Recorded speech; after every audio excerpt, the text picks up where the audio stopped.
Alright, welcome everybody. Today we're going to do a review on the Nerf Rival Khaos.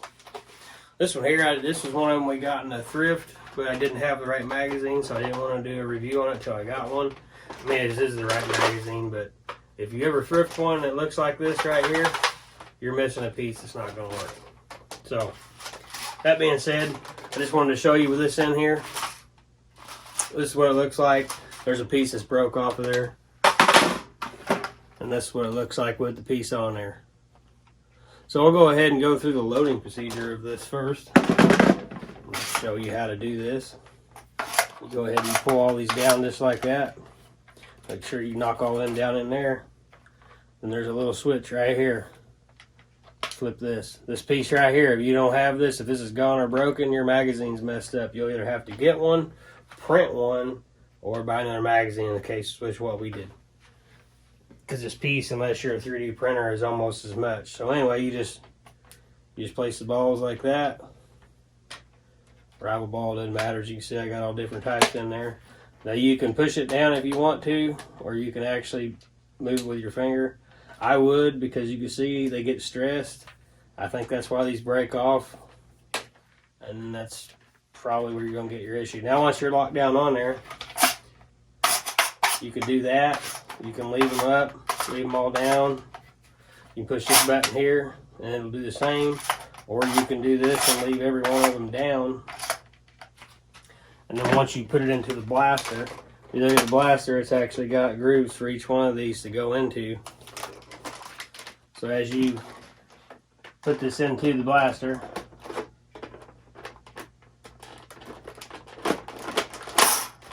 get it lined up, and then once you get it in there, it'll push that button and they'll all go up and feed.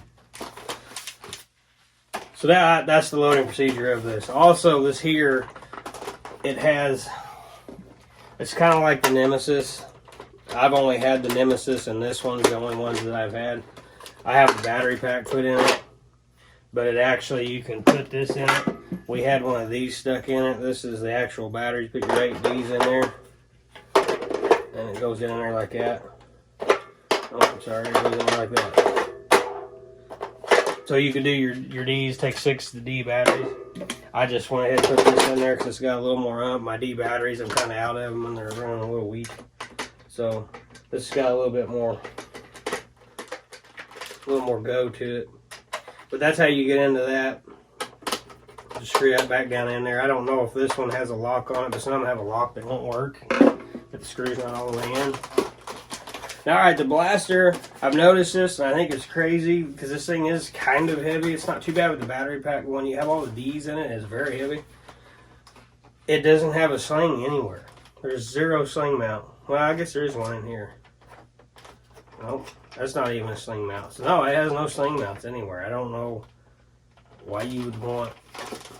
I mean, this is a pretty cool blaster. I think this would be a good one if you did a lot of wars or games or whatever it is outside, but I wouldn't want to hold this all day long. I mean, kind of would like to have a way to put a sling on it. But anyway, it didn't have any. There's none anywhere.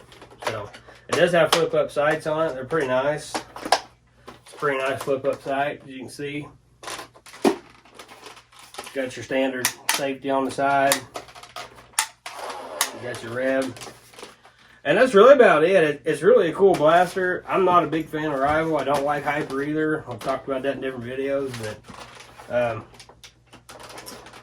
primarily got this. This came in the thrift that we got. All the other stuff I showed a video on, and more than likely this one will just get sold because, like I said, I would rather get other stuff. But for the deal of thrifting, yeah, can't pass it up. Because people do like these things. It doesn't fit into where I'm at. But anyway, that's this here. We're gonna run it through the chronograph, see how fast it is. This battery pack is pretty charged. I don't think it's on a full charge, so it might not be perfectly accurate. And then I'll dump the rest of that on target, and that way you can see him shoot. But like I said, so far the fit, the feel of it, the magazine's a little weird. I think that's actually probably the worst part because I think those probably break, and they probably cause a lot of issues. And I'd say I've seen a lot of these thrifted, but they didn't have magazines in them in the thrift store. I didn't pick them up. And I'm just going to say that's probably their biggest drawback. Maybe not. I don't know. These things are fairly old, so maybe it's just something with age or just lack of knowledge of not knowing how to use them. Anyway, we're going to run it across the chronograph and we'll see what it does. So that's hitting about 83. I got 83, 81, and 77. And that could be the difference in the ball. I kind of doubt it, but so that's 81, 83, 79. So we're looking right around 80, 81. That's just not too bad. And then I'm gonna go ahead and I'm gonna put the rest of them out here on this target here, and that way you can see it shoot. I just go full auto and just let them go. That's the coolest part about rivals. Here we go.